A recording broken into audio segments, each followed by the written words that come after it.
নমস্কার বন্ধুরা, নিফটি অ্যানালিসিসে আপনাকে স্বাগত জানাই। তো নিফটি যদি আমরা ফাইনাল ক্লোজিং যদি দেখি, সেটা পেয়েছি হচ্ছে 24,708। কালকে যদি ক্যান্ডেলের ক্লোজিং দেখি, সেখান থেকে আমরা আজকে 241 পয়েন্ট উপরে গিয়ে ক্লোজ করেছি। ঠিক আছে, যদি আজকের ক্যান্ডেলে আমরা হাই আর লো যদি দেখি, আমরা আজকে যদি দেখি এখান থেকে হাই আর যদি লো দেখি, প্রায় 560 পয়েন্টের মধ্যে একটা রেঞ্জ বানিয়েছে নিফটি, সেই নিফটির মধ্যে ঘোরাফেরা করেছে। ঠিক আছে, যদি আজকে আমরা নিফটির নিফটির জন্য যে রেজিস্ট্যান্সটা বলে এসেছিলাম, যেটা হচ্ছে যে এই যে রেজিস্ট্যান্স, যেটা হচ্ছে 24,555 যে রেজিস্ট্যান্স, সেই রেজিস্ট্যান্সটাকে আজকে মার্কেট ব্রেক করে এবং ব্রেক করার পর মার্কেট ওর উপরে হোল্ড করে এবং ট্রেড করে। ঠিক আছে, যেটা বলেছিলাম যে ব্রেক করার পর মার্কেট যদি হোল্ড করে বা হোল্ড করার পর যদি ট্রেড করে, দেন একটা আপ মুভ, নেক্সট যে রেজিস্ট্যান্স সেই অবধি মুভ দেখা যেতে পারে। ঠিক আছে, তো যদি আজকে যদি আমরা এই গ্রিন ক্যান্ডেলের যদি আমরা আজকে হাই দেখি, ঠিক আছে, এই গ্রিন ক্যান্ডেলের যদি হাই লাগিয়েছে, সেটা হচ্ছে নিফটি যেটা হাই লাগিয়েছে 24,857। আর যদি লো দেখি, লো লাগিয়েছে হচ্ছে 24,295। ঠিক আছে, যদি উপর থেকে আমরা আজকে যদি দেখি মার্কেট কী হয়, মার্কেট এখানে গ্যাপ আপ ওপেন হয়, গ্যাপ আপ ওপেন হওয়ার পর মার্কেট নিচে আসে, নিচ থেকে এসে মার্কেট কোথায় যায়, হাই লাগায় কোথায়, মার্কেট হাই লাগায় হচ্ছে 24,857তে মার্কেট হাই লাগায়। ঠিক আছে, তো মার্কেট হাই লাগানোর পর কী করে, মার্কেট হাই লাগানোর পর মার্কেট কোথায় এসে ক্লোজ করে, উপর থেকে 708 এসে মার্কেট ক্লোজ করে। ঠিক আছে, তো উপর থেকে 150 পয়েন্ট মতন কারেকশানের নিচে এসে ক্লোজ করেছে। ঠিক আছে, এবং যদি নিচ থেকে যদি দেখি নিফটি কী করেছে, নিচ থেকে প্রায় 300 থেকে 300, মোটামুটি 24,300 থেকে 700-র উপরে গিয়ে ক্লোজ করেছে। মোটামুটি নিচ থেকে প্রায় 400 পয়েন্টের একখানা র্যালি দিয়ে মার্কেট উপরে ক্লোজ করেছে। ঠিক আছে, তো নিফটির জন্য এখন যে ইম্পর্টেন্ট যে রেজিস্ট্যান্স যেটা রয়েছে, সেটা হচ্ছে যেটা ছিল হচ্ছে এই যে যেটা ছিল, এটা হচ্ছে ইম্পর্টেন্ট রেজিস্ট্যান্স ছিল, সেটাকে মার্কেট ব্রেক করে এবং ব্রেক করে মার্কেটের উপরেই হোল্ড করে ট্রেড করে।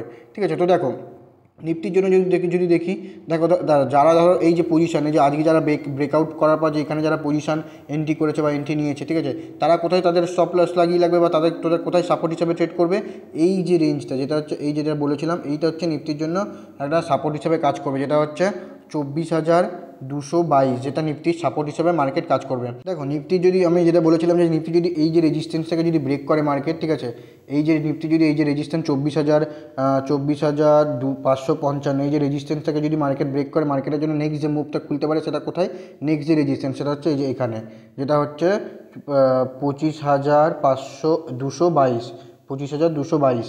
ঠিক আছে, দেখো নিফটির জন্য দেখো, যদি নিফটির আগে এই যে রেজিস্ট্যান্স আছে, এই রেজিস্ট্যান্সের আগে 25,222-এর আগে তার মাঝে একটা ছোটো রেজিস্ট্যান্স আছে, যেটা হচ্ছে এই যে তার মাঝে হচ্ছে যেটা পড়ছে এরম জায়গাটা, যেটা হচ্ছে 25,055, এটা হচ্ছে একটা সাইকোলজিক্যাল রেজিস্ট্যান্স। দেখো নিফটি সবসময় যেটা বলেছি যে নিফটি হোক বা ব্যাঙ্ক নিফটি যে কোনো ইন্ডেক্সে, যে 24,000 হোক, 25,000 বা 26,000 বা 27,000, সবসময় রাউন্ড ফিগার একটা হচ্ছে সাইকোলজিক্যাল রেজিস্ট্যান্স। ঠিক আছে, যেটা মোটামুটিভাবে সবাই জানে যে কোনো রাউন্ড ফিগারই একটা আপনি নিজেই একটা সাপোর্ট বা রেজিস্ট্যান্স। ঠিক আছে, তো নিফটির জন্য এখন যেটা হচ্ছে যেটা বেরিয়ে আসে, দেখো নিফটিকে যদি আমরা এখান থেকে দেখি, যদি এখান থেকে আমরা নিফটিকে দেখি, প্রায় এখান থেকে প্রায় 700-800 পয়েন্টের অলরেডি 800-900 পয়েন্টের একটা মুভ দিয়েছে। ঠিক আছে, স্বাভাবিক, তো যারা এই পজিশনে যারা এন্ট্রি করেছে, যারা এন্ট্রি নিয়েছে বা নিয়ে ট্রেড তাদের পজিশন হোল্ড করে রেখেছে বা পজিশন বানিয়েছে, তো তারা তো সবসময় চাইবে যে তাদের এই রেজিস্ট্যান্সে ঘুরে এসে তাদের প্রফিটটা বুক করবে। ঠিক আছে, কালকের ক্যান্ডেলটা যদি দেখি, একটা সুন্দর ক্যান্ডেল করেছে এবং ক্যান্ডেল করার পর মার্কেট এই পজিশনটাকে হোল্ড করেছে। ঠিক আছে, তো দেখা যেতে পারে যে কালকেও যারা এখানে এই পজিশনে মার্কেট নিয়েছিল, তাদের হোল্ড পজিশন নিয়েছিল, তারা কী করেছে, তারা তাদের এখানে এসে কম বেশি সবাই মোটামুটিভাবে তাদের প্রফিট বুক করেছে। এবং প্রফিট বুক করার পর আজকে মার্কেট কোথায় লো লাগায়, প্রায় 24,295 এখানে মার্কেট লো লাগায় এবং লো লাগানোর পর মার্কেট আজকে আবার হাই লাগায় কোথায়, 24,857 কাছে। ঠিক আছে, তো দেখো নিফটির জন্য এখন যেটা বেরিয়েছে, নিফটির জন্য যে নেক্সট যে রেজিস্ট্যান্স যে সাপোর্টটা বেরিয়ে আসবে, সেই সাপোর্টটা হচ্ছে নেক্সট এই একটা সাপোর্ট বেরিয়ে আসছে। ঠিক আছে, দেখো নিফটি আরেকটা জিনিস যদি দেখো, নিফটির এই যে একটা লো লাগিয়েছে এবং এখানে একটা লো লাগিয়েছে, তো আজকের জন্য নেক্সট যে এখন যে সাপোর্টটা বেরিয়ে যাবে, সেটা হচ্ছে এই যে সাপোর্টটা, যেটা হচ্ছে এই গ্রিন ক্যান্ডেলের লো। ঠিক আছে, যে লোটা আসছে এই যে এখানে একটা, যেটা লোটা বেরিয়ে আসছে, তার আগে যে সাপোর্টটা ছিল, সেই সাপোর্টটা ছিল হচ্ছে এখানে। ঠিক আছে, যদি দেখি আমরা নিফটির জন্য ধরো এই ধরো এখান থেকে মার্কেট দেখা গেলো যে এই পজিশানে এলো। ঠিক আছে, যদি এই রকম জায়গাতে আসে বা নেক্সট এই যে সাপোর্টের এখানে যদি আসে, এটা জেনে রাখবে যে এই পজিশানে এলো, মার্কেট এখানে বায়ার্সের কন্ট্রোলেই থাকবে।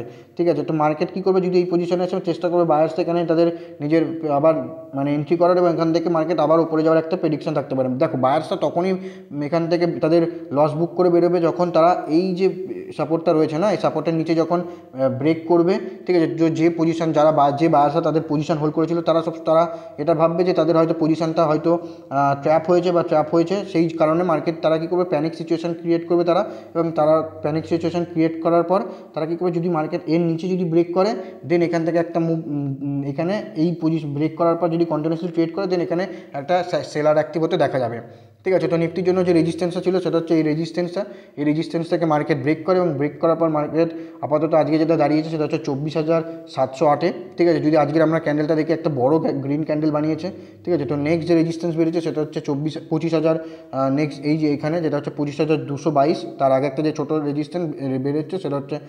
25,055। দেখা গেল মার্কেট কালকে এরম পজিশনে ওপেন হলো, এবং ওপেন হওয়ার পর এই যে রেঞ্জ যেটা বানিয়েছিল দেখা গেল এই রেঞ্জ থেকে মার্কেট আবার সাপোর্ট নিল, এবং সাপোর্ট নেওয়ার পর এখানে কোনো ক্যান্ডেলস্টিক প্যাটার্ন করলো, ক্যান্ডেলস্টিক এমন কোনো পজিটিভ ক্যান্ডেলস্টিক প্যাটার্ন করলো, এবং প্যাটার্ন করার পর যদি মার্কেট ওর উপরে ওই ক্যান্ডেলের উপরে ক্লোজিং দিয়ে যদি মার্কেট ট্রেড করতে থাকে, তো নেক্সট একটা রেজিস্ট্যান্সের কাছে মার্কেট যাওয়ার একটা প্রেডিকশন থাকতে পারে। ভিডিওটি ভালো লেগে থাকে অবশ্যই কমেন্টে জানাবেন এবং শেয়ার করবেন। দেখা হচ্ছে পরের ভিডিওতে, ততক্ষণ ভালো থাকবেন, সুস্থ থাকবেন।